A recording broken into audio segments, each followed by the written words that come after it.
Salam saudara. Shalom. Puji Tuhan Bapak Ibu, kita boleh hadir hari ini menikmati sukacita dalam persekutuan dalam ibadah kita. Semua karena atas perkenanan Tuhan. Amin. Saudara-saudara, ketika mendengarkan perumpamaan tentang domba yang sesat, maka mungkin pemikiran kita akan terpikir bahwa domba sesat itu adalah orang-orang yang tidak percaya. Tetapi itu adalah pemahaman yang salah. Jadi pikirkan dulu semua, yang di balkon, yang di bawah, pikirkan semua. Ketika berbicara tentang perumpamaan tentang domba yang sesat, itu bicara tentang konteks gereja dan itu bicara konteks orang percaya. Karena di luar itu tidak pernah disebutkan kawanan domba. Sehingga ketika kita berbicara hari ini tentang domba yang sesat, itu berbicara tentang orang-orang di antara Bapak Ibu sekalian. Apakah yang sesat itu sekarang ada di rumahmu? Apakah yang sesat itu sekarang lagi hadir di gereja? Dan apakah yang sesat itu yang sedang hadir di sini juga, tapi hanya tubuhnya yang di sini, tapi pikirannya tidak di sini? Mungkin itu juga masuk dalam kategori yang sesat itu. Dikatakan saudara dalam ayat yang pertama, dan ini menarik Bapak Ibu, disebutkan orang-orang berdosa. Biasanya dalam TB2 disebutkan apa? Orang-orang berdosa semua datang kepada Yesus. Bahwa ayat ini memberitahukan kepada kita bahwa yang datang kepada Yesus itu adalah orang berdosa. Kalau merasa benar, dia tidak butuh Tuhan, Bapak Ibu. Orang-orang berdosa lah yang membutuhkan Tuhan. Yang menyadari dosanya lah yang butuh Tuhan. Kalau dia merasa benar, merasa suci, merasa baik, merasa layak, dia akan datang kepada Allah. Semua orang yang dalam gereja ini adalah orang-orang berdosa. Yang mendengarkan khotbah dan yang menyampaikan khotbah ini juga adalah orang-orang berdosa. Dan gereja itu adalah kumpulan orang-orang berdosa. Tetapi gereja bukan tempat berbuat dosa. Karena apa? Saudara dan saya orang berdosa yang menyadari dosanya, dan itulah yang mendorong kita hadir di sini. Siapakah orang-orang berdosa, saudara-saudara? Orang-orang berdosa yang dimaksud itu adalah menurut Alkitab bukan saja pezina, bukan saja pembunuh, bukan saja mereka para pencuri, bukan saja mereka orang-orang yang melakukan kejahatan yang sejenisnya. Tetapi secara berurutan, orang-orang Farisi telah membuat daftar-daftar orang-orang yang dianggap berdosa. Dan itu semua orang-orang yang datang kepada Yesus. Mereka termasuk para gembala, mereka termasuk para pengendara kedelai, pengangkut barang. Bukan seperti sekarang pakai mobil, dulu masih pakai keledai ngangkat barang-barang. Penawarkan jasa itu dianggap berdosa, penyamak kulit binatang dianggap berdosa. Orang-orang yang penyakit kusta, para pemungut cukai, orang-orang ini dianggap sebagai orang berdosa. Karena apa, saudara? Menurut mereka, setiap orang yang berinteraksi dengan orang lain, dengan bangsa lain, yang tidak seagama, yang tidak seaturan, semuanya orang berdosa. Pemahaman Farisi, ahli Taurat, Yahudi, maka percaya kepada Allah itu adalah tindakan yang sangat eksklusif, membatasi relasi, membatasi hubungan, membatasi persekutuan. Setiap orang yang akhirnya membangun relasi, interaksi dengan banyak orang, menurut mereka itu adalah orang-orang berdosa. Dan begitu banyak level-level orang berdosa yang dibuat oleh orang-orang Farisi, ahli-ahli Taurat, sehingga mereka merasakan diri suci dan benar. Itu alasannya ketika orang-orang itu datang terhadap Yesus, maka mereka bersungut-sungut. Saudara-saudara, orang yang bersungut-sungut, dia sedang protes, dia sedang menuntut, dia sedang mengatakan keinginan dirinya tidak tercapai. Dia sedang mengekspresikan kemarahan. Dan dia sedang menyatakan kamu salah. Dia sedang menolak menyatakan syukur kepada Allah. Bahwa dia sedang menyatakan bahwa aku sedang melawanmu. Bahwa aku sejatinya tidak percaya kepada Tuhan. Mentalitas bersungut-sungut ini masih adakah di hati kita hari ini? Dalam gereja banyak protes Bapak Ibu. Protes dari jemaat, protes dari majelis, dan protes dari siapapun. Dan terlalu banyak di antara kita ini tukang protes. Tidak belajar untuk taat dulu, tetapi protes. Bersungut-sungut, harusnya aku begini, harusnya aku dapat ini, harusnya aku di level ini. Kenapa tidak di sini? Menempatkan diri lebih tinggi, menempatkan diri lebih hebat, menempatkan diri lebih luar biasa, menganggap yang lain bukan levelku, maka dia akhirnya sungut-sungut. Aku harusnya di sini, aku harusnya di sini, aku harusnya di sini, aku harusnya mendapatkan ini. Ketika tidak terpenuhi, maka akan muncullah sungut-sungut. Bapak Ibu catat, 40 tahun Israel di padang gurun, maka dosa yang paling besar yang mereka lakukan adalah dosa bersungut-sungut. Baru makan roti, baru makan daging, hanya terlambat makan, tapi mereka sudah bersungut-sungut dan protes. Lalu apa mereka bilang? Kembalikan saja kami jadi budak di Mesir. Yang penting kami dapat makan teratur, minum teratur, tidur teratur. Tidak siap diproses. Sungut-sungut berarti saudara engkau tidak siap mengikuti proses-proses. Sungut-sungut berarti saudara engkau sedang menyatakan bahwa aku tidak siap terhadap otoritas daripada Allah. Mauku, keinginanku, seleraku, itu yang penting. Mudah-mudahan bersungut-sungut ini sudah berkurang. Walaupun saya yakin hilang tidak mungkin.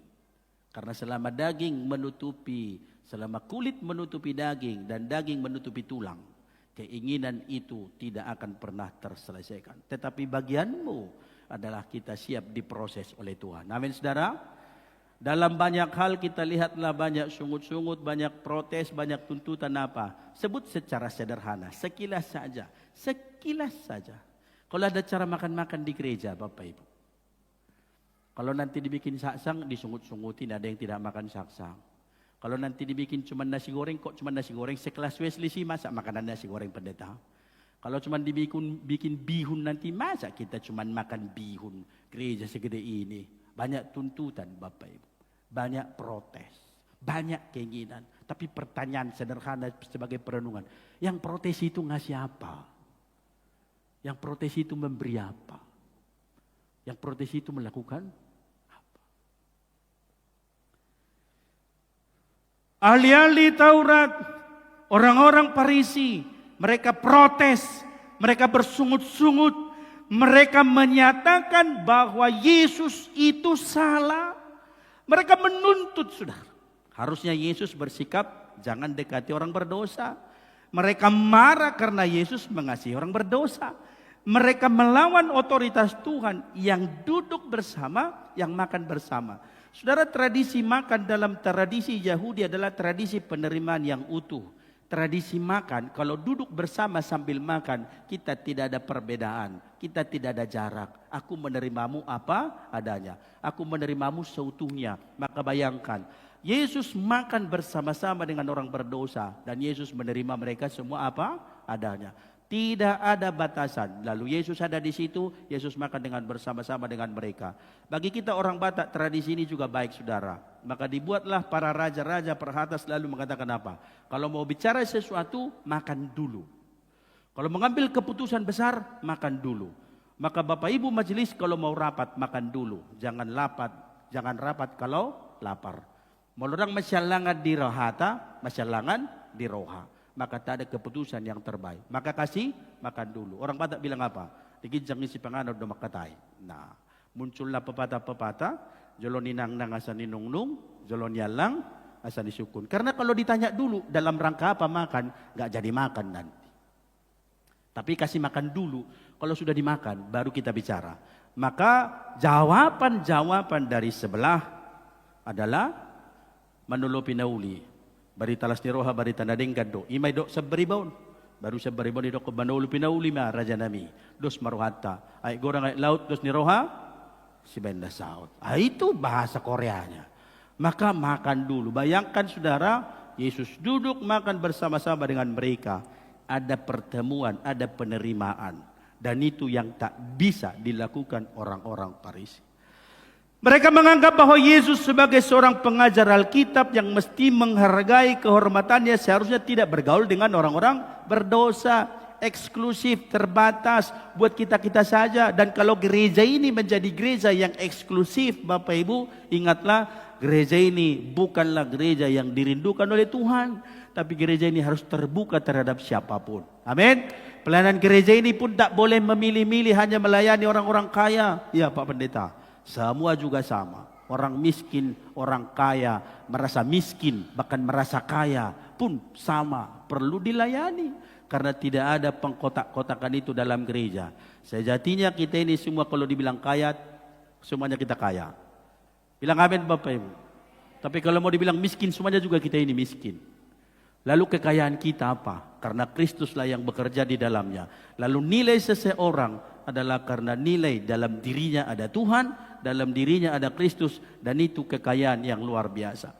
Maka tindakan Yesus dalam penilaian mereka menunjukkan bahwa ia tidak menghargai kedudukannya sebagai pengajar, tidak menghargai tradisi, tidak menghargai Alkitab. Lalu orang-orang Yahudi beranggapan bahwa mereka harus menjaga kemurnian, mereka harus menjaga diri, jangan bergabung, jangan bersosialisasi, jangan ikut dengan mereka, nanti kamu akan tercemar. Saudara bisa bayangkan,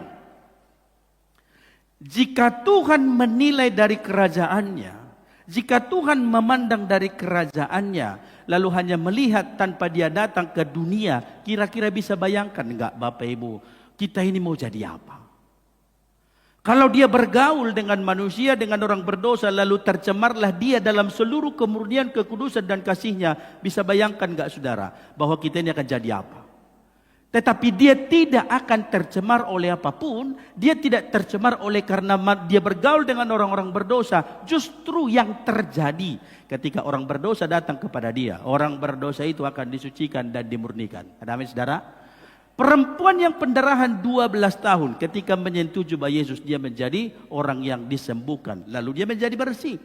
Kehadiran Yesus adalah dia memberi kepemulihan, dia menguduskan, dia membenarkan, dia mengubah orang berdosa, dia mengubah mereka menjadi orang-orang yang kudus. Dan demikian seharusnya terjadi atas gereja. Bukan dunia yang mempengaruhi gereja, tapi gereja harus memberi dampak terhadap dunia. Maka jangan bawa mentalitas organisasi, pola-pola dunia terhadap gereja, lalu gereja kemudian dipenuhi dengan warna dunia. Yang benar bahwa gereja harus mewarnai dunia. Gereja mewarnai dunia pekerjaan. Gereja mewarnai dunia pergaulan. Gereja mewarnai dunia di mana kita tinggal. Dan gereja mewarnai di mana kita ada, dan di situ kita membawa sebuah perubahan-perubahan. Bukan sebaliknya. Jangan datang ke gereja lalu kita menunjukkan wajah-wajah yang kudus hari ini, tapi keluar dari sini kudusnya hilang. Kekristenan dibutuhkan di luar. Kenapa gereja tidak berdampak saudara? Karena orang-orang Kristen tidak menunjukkan kekristenannya dalam kehidupannya sehari-hari. Mencuri tetap, berbohong tetap, berzina mungkin iya, melakukan tipu sana tipu sini juga masih iya. Maka kekristenan tidak punya dampak apa-apa. Dapat kita bayangkan saudara, jika Yesus hanya memandang, hanya melihat, hanya mengetahui, dinyatakanlah ini orang-orang berdosa, ini memang najis, memang tidak layak, lalu dia tidak turun ke dunia, maka kita ini semuanya binasa. Saya, Bapak Ibu Saudara, binasa. Takkan ada pelayanan, takkan ada persekutuan ini, tidak akan ada gereja ini, tapi kita semua binasa. Tetapi dia justru turun bergaul ke dunia, menemui bersama orang berdosa, supaya mereka disucikan oleh dia. Dan itu yang tak bisa saudara beli. Dan itu yang tak bisa dibeli. Tidak ada nilai nominalnya, kecuali oleh darahnya. Maka coba bayangkan saudara, saya bilang di sebelah sini. Yang tahu dosa Bapak Ibu yang barisan ini kan Bapak Ibu aja. Tapi sejahat apapun, kalau jujur datang pada Tuhan, dia mengampuni. Sama juga. Saudara-saudara, kalau kita mau melihat semua kita yang ada di sini, dalam semua perbuatan, sikap, perilaku yang tidak ini, ada orang yang menolakmu, ada orang yang mengabaikanmu, ada orang yang tidak peduli terhadapmu, silakan saja. Mazmur bilang apa? Sekalipun ayahku dan ibuku meninggalkan aku, tetapi Tuhan menyambut aku. Maka sejahat apapun orang pikir kita, mungkin kamu pernah jatuh dalam dosa yang lebih keras sekalipun, maka ingatlah Tuhan juga mengampunimu hari ini. Amin Bapak Ibu. Saya mau bilang begini, Bapak-bapak, Ibu-ibu, saudara-saudara di sini. Mungkin ada label, ada cap yang bisa orang bilang terhadapmu. Syanu itu begininya itu. Syanu itu begininya itu. Keluarga Syanu itu itunya itu. Itu biarkan asumsi orang. Tetapi di hadapan Tuhan hari ini tidak demikian keadaannya. Bahwa dia sedang menyambutmu bahkan ia sedang makan bersama denganmu. Dengan apa saudara? Dia memberimu makan, dan dalam syukurmu ingatlah dia yang memberi. Karena itu bukan datang tiba-tiba, bim salabim, bukan. Tapi dalam semua prosesnya. Dalam banyak hal saudara mungkin engkau berkata gagal. Ada banyak kegagalan, ada banyak hal yang tak mungkin dan mustahil. Tetapi hari ini kemustahilan menjadi nyata, bahwa semuanya bisa terjadi. Lalu apa yang bisa kita sebut sekarang sebagai kekuatan manusia? Tidak ada. Itu semua karena perbuatan Tuhan, karena dia datang sebagai manusia. Saudara, sungut-sungut ahli Taurat adalah sebuah bentuk pemberontakan. Saudara-saudara, anak-anak yang duduk di atas, para petigemi, ketika saudara sudah mulai bersungut-sungut, anak-anak sudah mulai hanya bersungut-sungut, ingatlah bahwa sejatinya kau menuntut apa yang tak seharusnya kau tuntut. Ketika saudara bersungut-sungut, saudara perhatikanlah bahwa kau sedang melawan otoritas. Ketika kamu sedang bersungut-sungutlah, ingatlah bahwa kau sedang berkata, aku lebih tinggi daripadamu. Ketika kau bersungut-sungut, ingatlah bahwa apa yang ada padamu hari ini kau abaikan semua. Maka ketika kau bersungut-sungut, saudara perhatikanlah bahwa sesungguhnya engkau telah menolak tunduk terhadap kuasa Allah. Engkau telah menolak tunduk terhadap Tuhan dalam seluruh otoritasnya. Bahwa Yesus datang menjadi manusia, turun, bahkan dicap, kepadanya ditimpakan seluruh dosa. Tetapi dia tidak tercemar, karena dia datang untuk menyucikan manusia dari segala keberdosaannya. Ada amin saudara? Ada amin? Bapak-bapak, ibu-ibu jemaat Wesley, engkau sudah ditebus oleh Tuhan. Engkau sudah dibeli dan harganya sudah lunas dibayar. Itu bukan pekerjaanmu, itu bukan kekuatanmu, itu bukan kemampuanmu, tetapi itu adalah anugerah Allah. Itulah yang disebut kasih karunia. Kasih karunia itu definisinya Bapak Ibu Saudara adalah pemberian terhadap seseorang yang memang dia tidak layak menerimanya, tetapi tetap diberi. Itulah kasih karunia. Dan kita ini orang-orang yang tidak layak. Saya garis bawahi, tidak layak. Tetapi saudara dan saya menerima anugerah penebusan dari dosa, keselamatan dari Allah. Itu adalah kasih karunia. Nah saudara-saudara, terkait dengan sungut-sungut itu, terkait dengan tuntutan itu, terkait dengan semua protes-protes itu, maka Yesus memberikan pengajaran-pengajarannya buat kita hari ini. Mari kita perhatikan bersama-sama saudara. Disebutkan pengajarannya. Bahwa Yesus mengajarkan jika ada seorang gembala memiliki 100 ekor domba. Nah kalau ukuran kekayaan pada zaman itu saudara, kalau punya 20 sampai 30 domba itu masuk kategori miskin. Kalau punya 100 itu kaya sedang. Miskin tidak, kaya juga belum. Ya saya mangan lah, pas-pasan. Kira-kira begitu gambarannya kan. Kalau punya 200 atau 200 itu sudah kaya. Kalau punya 200 domba itu sudah masuk kategori kaya. Karena kalau 200 dia sudah punya karyawan yang menggembalakan dombanya. Kalau 300 dia pasti sudah punya minimal 2 atau 3 karyawan yang menggembalakannya. Tapi kalau 100 dia sendiri yang akan menggembalakan dombanya. Maka dipilih angka 100. Perumpamaan itu mengambil angka 100 karena ketika masih dombanya 100 pasti dia sendiri yang akan menjaga. Dia masih yang akan menggembalakannya. Pemiliklah yang menggembalakannya, bukan orang lain saudara. Jadi ukuran kekayaannya adalah ukuran berapa banyak dombanya. Diambillah angka 100 saudara. Memiliki 100. Pada umumnya masih digembalakan sendiri dan itu miliknya sendiri. 100 dianggap bisa masih dipantau, bisa diperhatikan satu persatu, mudah diidentifikasi persoalan-persoalan yang dialami oleh kawanan dombanya. Maka kalau jemaat cuma 100 jiwa, sudah pendetanya punya asisten, itu enggak serius itu. Kalau cuma 100, lalu sudah minta tenaga tambahan, itu sudah mubazir itu. Tapi kalau sudah lebih dari itu, mungkin ada tenaga tambahan. Karena kemampuan menganalisanya untuk menjaga itu ada batasan-batasan jumlah 128 maksimal. Baru bisa terpenuhi dengan baik. Maka 100 digembalakan sendiri. Pada umumnya saudara, para kawanan domba ini dilepas berkeliaran sambil merumput di perbukitan. Bukan padang gurun ya, padang gurun itu tidak tumbuh apa-apa. Tapi kalau disebutkan dalam Alkitab kita di padang itu menunjukkan hamparan luas daerah perbukitan-perbukitan. Kalau padang gurun pasti tidak ada rumput yang tumbuh. Tetapi ini menunjukkan tempat yang luas, daerah yang luas, dan berbukit-bukit juga berbatu-batu. Dan itu menyatakan kalau dia ada di area yang sangat luas. Jadi seorang gembala saudara harus menjaga, memperhatikan dan mengarahkan domba-dombanya, dan dia harus menghitungnya setiap hari. Biasanya domba-domba itu saudara dihitung ketika sore, lalu dia akan masuk dalam kandang. Ada disebut kandang Bapak Ibu di sini. Sebenarnya disebutkan itu kandang sementara. Kenapa kandang sementara? Karena mereka akan pindah-pindah dari satu tempat ke tempat lain. Lalu dibuatlah kandang sementara dari batu-batu Bapak Ibu. Lalu dibuatlah itu nanti dari batu-batu, karena daerah perbukitan berbatu-batu, tinggal susun-susun aja batu-batunya, tidak permanen. Ya, tinggal angkat aja susun-susun. Lalu nanti dimasukkanlah ke situ kawanan dombanya. Itu disebut kandang sementara. Ketika sore saudara ternyata dihitung hilang satu. Bapak Ibu bayangkan begini, ketika dihitung domba yang 99 ada di mana? Di kandang.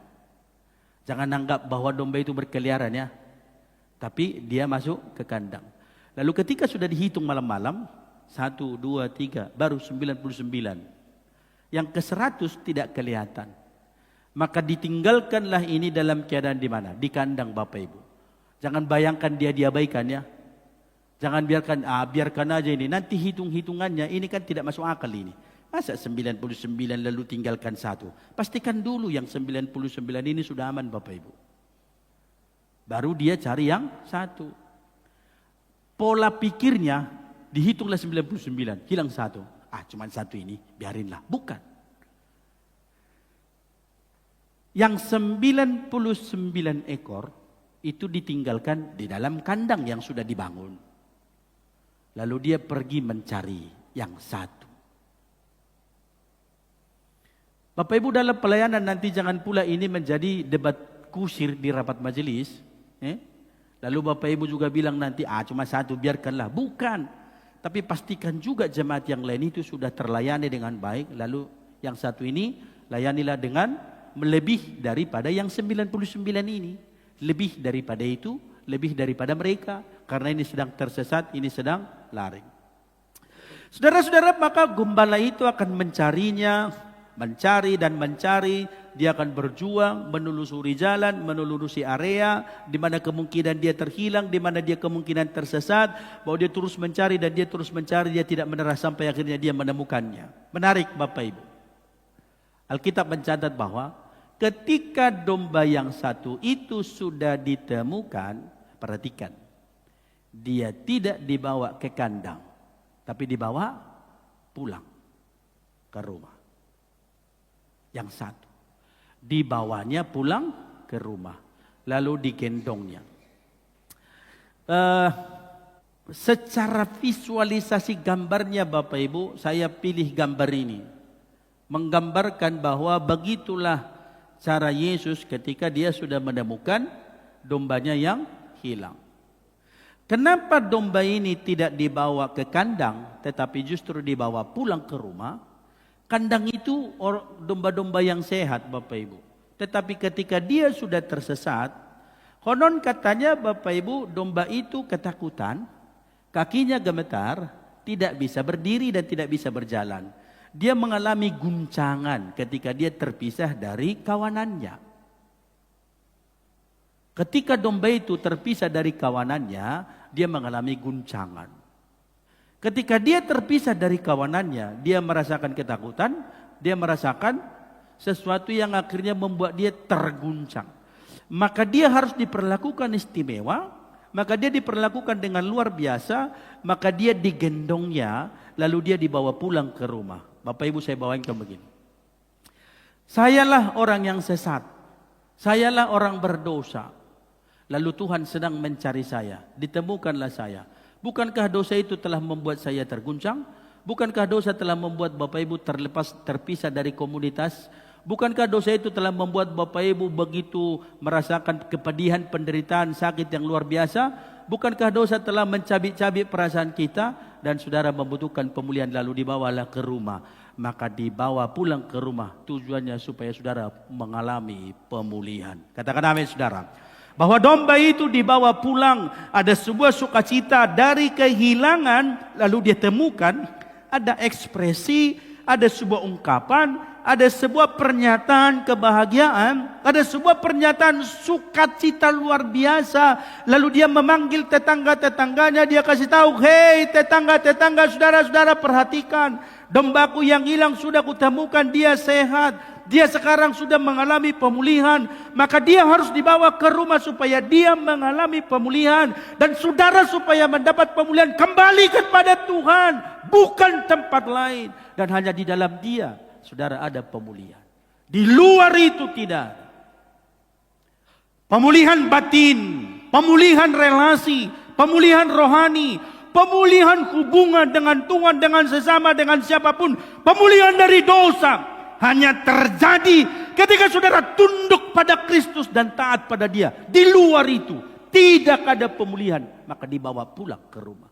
Tujuan Tuhan datang supaya saudara dan saya pulang ke rumah Bapa.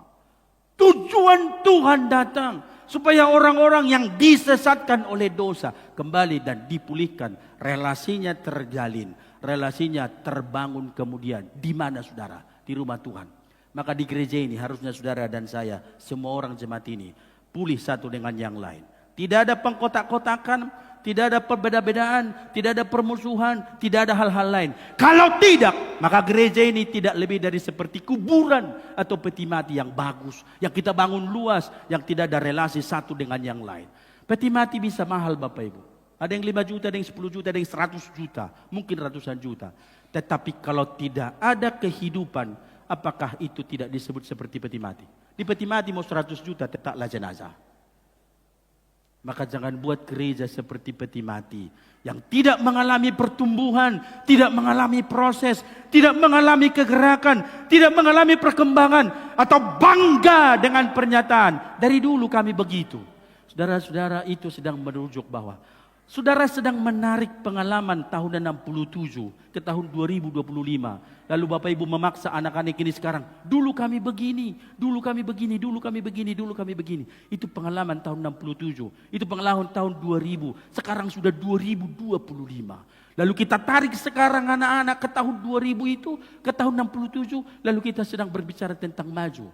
Kita berbicara tentang sedang pemulihan, tentang gereja yang berkembang. Tidak, saudara.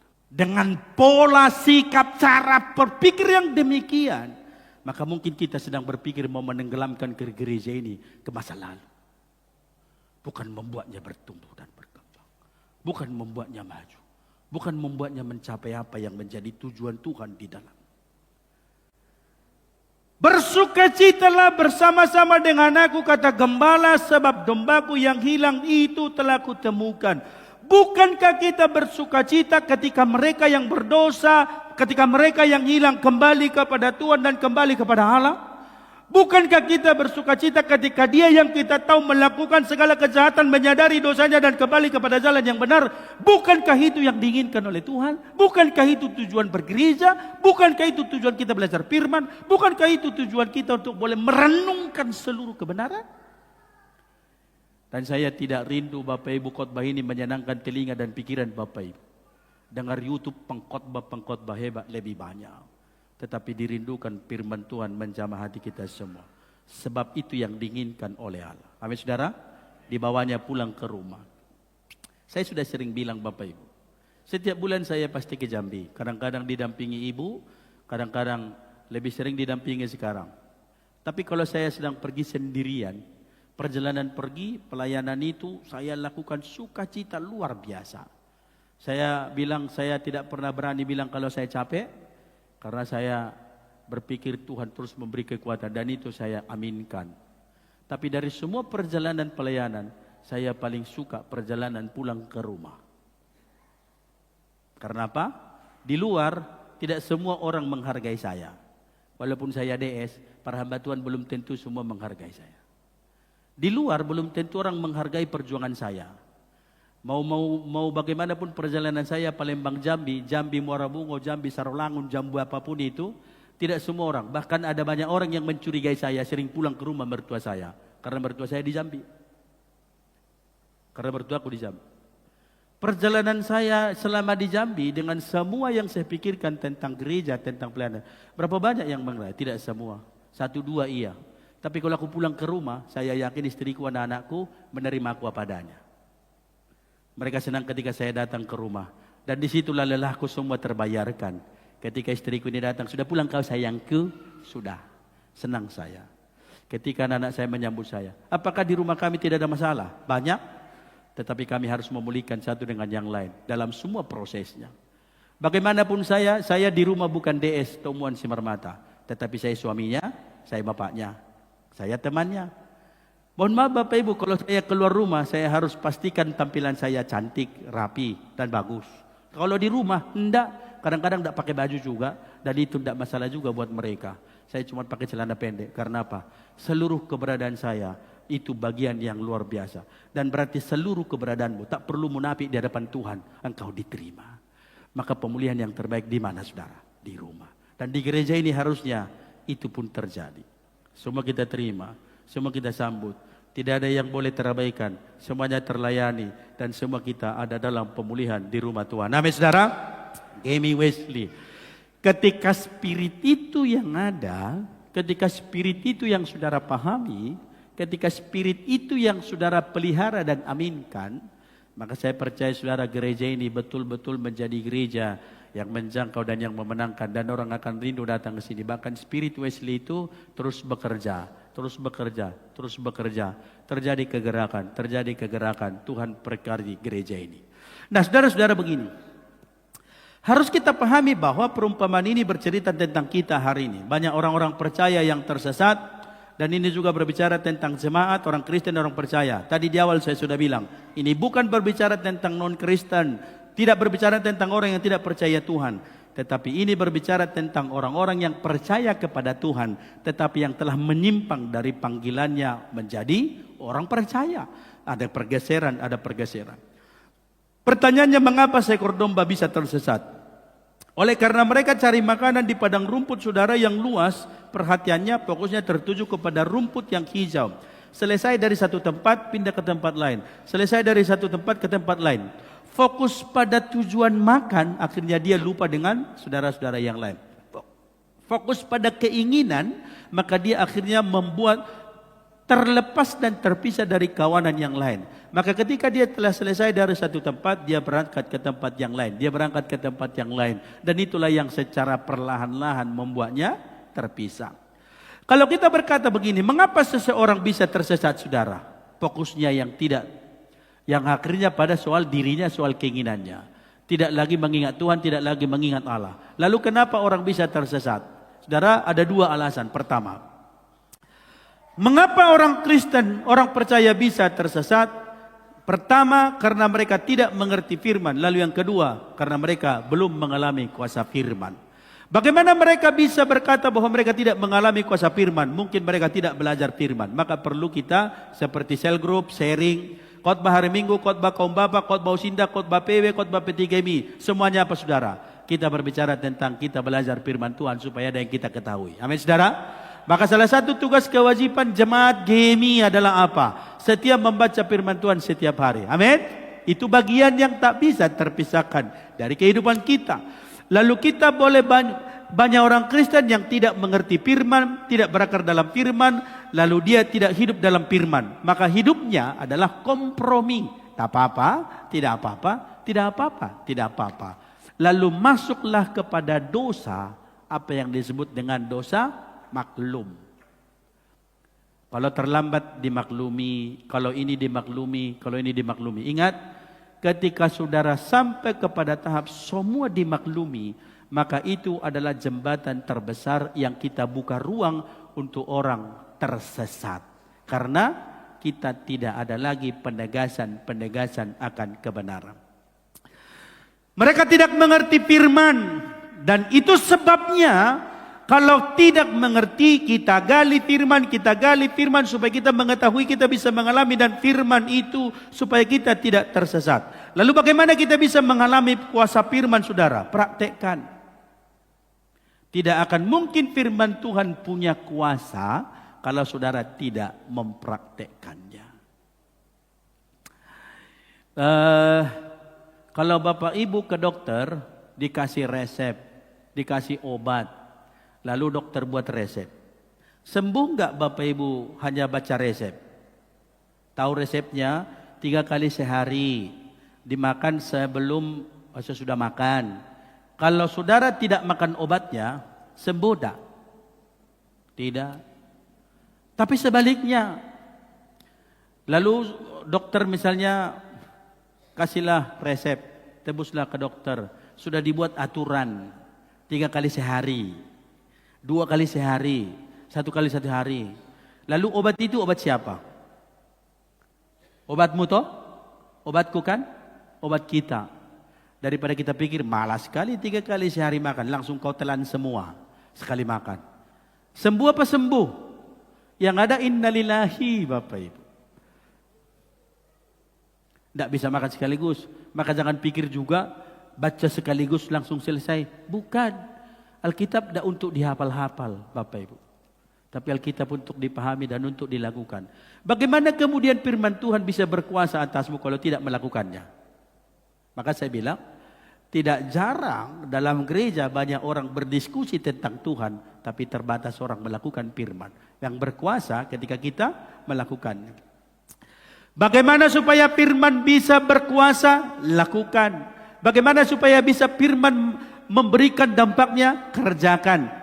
Firman bukan sebatas mengerti, tetapi pengertian harus ditindaklanjuti dengan melakukannya, dengan mengerjakannya, dengan menghidupinya. Maka dengan demikian firman Tuhan berkuasa, dan itu yang menuntun kita masuk dalam kesaksian. Betul firman. Ini saya singgung dulu sedikit lagi. Bapak Ibu bosan dengarnya tak apa-apalah. Bapak Ibu bagaimana kira-kira mungkin kita bisa menyaksikan kalau saudara taat dan setia memberi persepuluhan janji Tuhan ya dan amin.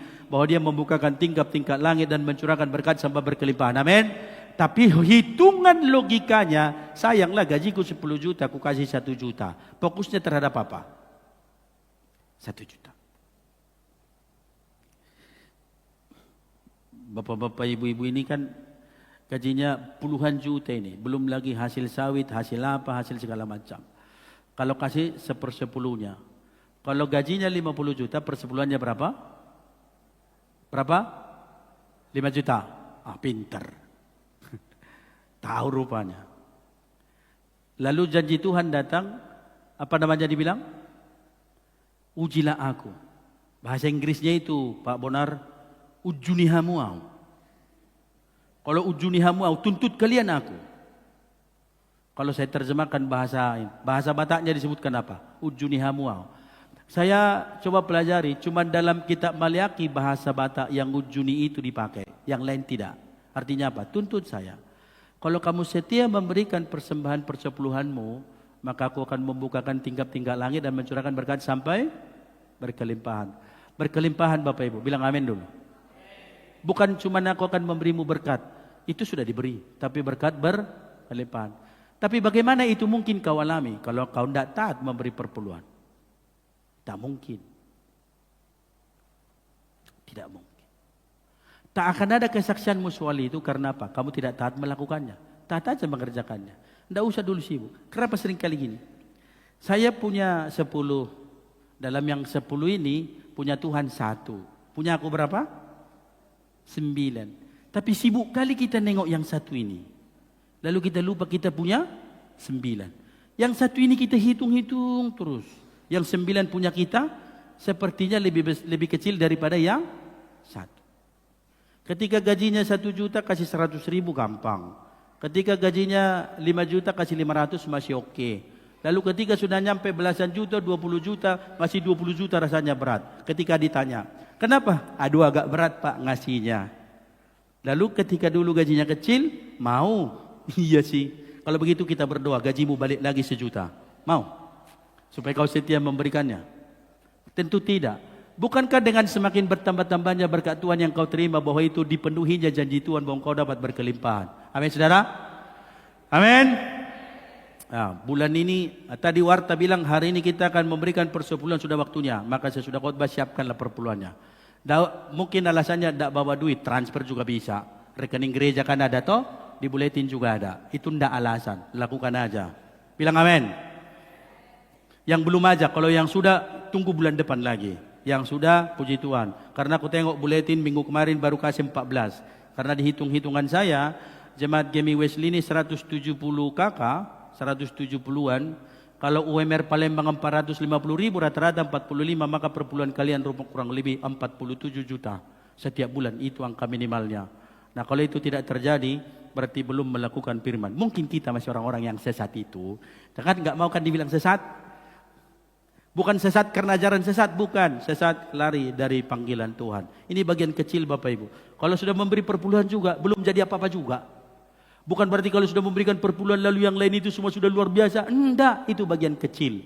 Tapi taat bagian kecil, kita lihat pada dampaknya. Poin pentingnya, saya mau sampaikan poin pentingnya begini. Allah menyediakan pengampunan yang berlimpah dan sedang mencari orang-orang yang tersesat. Allah menyediakan pengampunan yang berlimpah dan mencari manusia yang sedang tersesat. Allah yang mencari. Bahwa kita harus pahami saudara, perumpamaan tentang domba yang sesat ini berbicara tentang kasih Allah yang luar biasa yang tidak berkesudahan.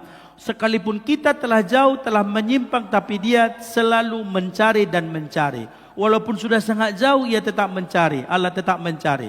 Hatinya tertuju kepada saya, hatinya tertuju kepada kita, ia peduli kepada kita. Mungkin orang lain tidak taruh respek, tidak peduli, tidak menghargaimu, tetapi dia tetap mencarimu. Mika 7 ayat 18 sampai 19 mencatat saudara. Siapakah Allah seperti engkau yang mengampuni dosa dan yang memaafkan pelanggaran dari sisa-sisa miliknya, yang tidak bertahan dalam murkanya untuk seterusnya, melainkan berkenan pada kasih setia. Biarlah ia kembali menyayangi kita, menghapuskan kesalahan-kesalahan kita, dan melemparkan segala dosa kita ke dalam tubir-tubir laut. Bahwa siapakah Allah seperti engkau, bahwa justru dia yang menghujat, mencaci, menghakiminya, dikasih oleh Tuhan. Dan itu yang disampaikan Rasul Paulus, dan itu yang dialaminya. Dia pembunuh orang-orang percaya, tapi Tuhan mengasihinya.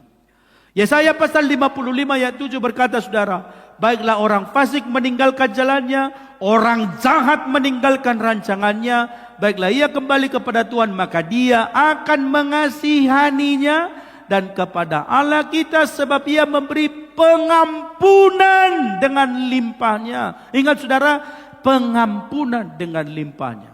Allah akan memberi pengampunan dengan limpah jika kita meninggalkan kefasikan dan kejahatan, ketidakmengertian. Itu berarti apa? Kata kunci terakhir. Saudara dan saya harus bertobat. Tidak ada pilihan.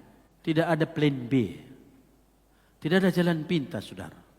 Satu-satunya cara bahwa saudara dan saya harus bertobat.